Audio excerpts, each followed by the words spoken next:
Now the question is, where does this investigation go from here? Brandon Simmons spoke with a law professor who's also a former assistant federal prosecutor about that.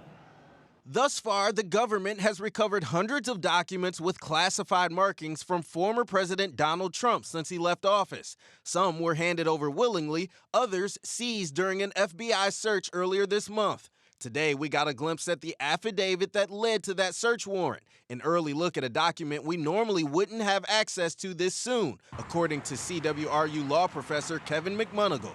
That's not until the person is indicted, usually. And that typically is not released because it has all sorts of stuff in it that would compromise the investigation. But in many ways, this is a case of firsts. A judge allowing the release of a heavily redacted version of the affidavit written by a federal agent. Aside from what we can see, there's also plenty more the DOJ likely knows that's not included in the affidavit. They just have to put enough in there to show there probably was a crime and there probably is evidence in that place.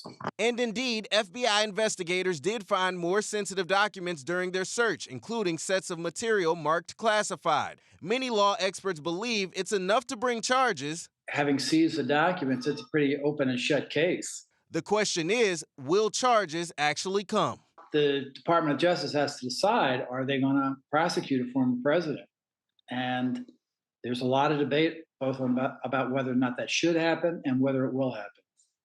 And the key here is prosecutorial discretion. There's no precedent that says the president has to be charged. It's possible this investigation was simply to recover the documents that were taken. But of course, we'll have to wait and see as this investigation is ongoing, Russ. And of course, more questions. Brandon Simmons in the newsroom.